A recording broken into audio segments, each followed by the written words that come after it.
زندگی کردیم که مثال خیلی جدا نشویم، فرزندامون میانی راه نشود، به پدر کلان نشود. اینه که با همیشه آخرون دفعه جنگ انداختن هر دومون. بعد همی بکتیتی اومد رسیم. مثلا وقتی که جنگ میکردید چیکار میکرد؟ میزد چه؟ میزد. شما تو میکرد؟ من خونگیشون بسیار قطعی من رفتارهای بزی میکردم، اما شوهرم دمیفتم که خیلی گپ زنه مادر تا من هیچ وقت لایو گپ زدن نمیتونم. خیلی مادرت مایلش نه که خواهر تا گپ زن، دادر تا گپ زن، مثال خیلی قطعی من خیلی رفتار نکنن، اوایده уже نمیفورید من نمیزد. خواهر و دادرشون دست میبرداشتن تو؟ نه تو اینی که زندگی میکردیم نمیبرداشتن. خیلی سخنهای قبیح میزدن، گپای بیزه میزدن، جنگ میشدن قطعیمو. بعد شوهر میزد. بعد من وقتی جدا شدگی دادرشم خیلی سخنهای قبیح میزنن، میدرن دو بار شد میدرن در دور خونه مسکون شدگی میزنن. من شوهرم دو بار در اومد، بعد سابق شوهرم بعد از زدن بعد از جدا شدن ما دو بار زدن. من خوشتومنو میدرودم. خیلی سخنهای قبیح هم خیلی کودکم نمیخوان، فقط حرامی گفته میشنم. اینو حرامی، اینو از این بچه من نیست.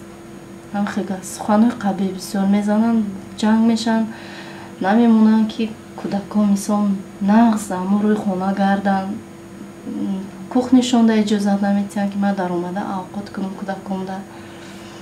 هم خیلی زندگی فقط زن و زن. حالا شوهرم هم قماوش نغز میگیرد آورده 120 سومون علمین.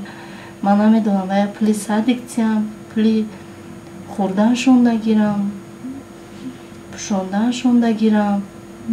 من نمیدونم چیکار کنم، میجا با کار نمیکنم خودم. من کودکم مایده. از چقدر پیش برده است زندگیتون؟ زندگی من خودتون کار نمیکنید؟ کار نمیکنم. خیلی از خونه مادرم.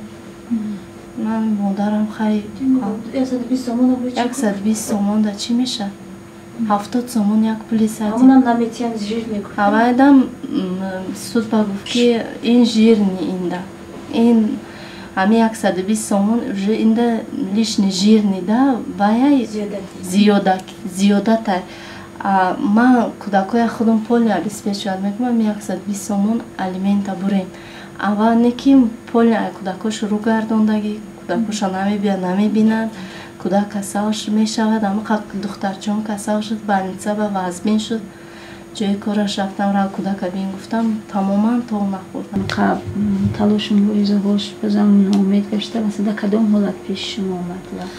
همین روز عینی حال، همین روز یک حالت بسیار متشنج روش با او دیدن گفت که بعد 2 ساعت گریه کردن در سودی ناحیه سینا. بعد یا نزد من اومد. البته حالت روانیش بسیار حالت بد بود، زیرا 1 سال اینجا این دختره مبارزه برده ایستاده است که کوشش کنند اقلا کمی هم باشد بهبودی در حیاتش دیده شود.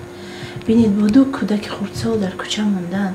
ما حتی با ادوکاتی همین مرکز که در اون وقت سال 79 خالبا بودن، یک جایی حتی با کارخانه شوهرش مراجعت کردیم، رفتیم و ما خواستم درک کنم که چگونه باشد، چگونه اون مرد بی‌پروایی نسبت حیاتی دختر و فرزنداش و چقدر اونقدر ناراضگی و خودش در کارخانه خواب میرفته است و حیاتش رو تماما به دست پدر و مادری همون خودش سپاریده است.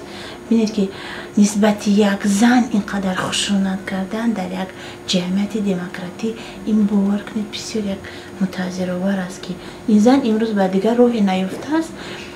باور کنید من تو پروکراتور رفتم، پروکراتور ناحیه سینا رفتم، گفتم خواهش کردم ببینید دخترک در حالت ویران قرار دارد،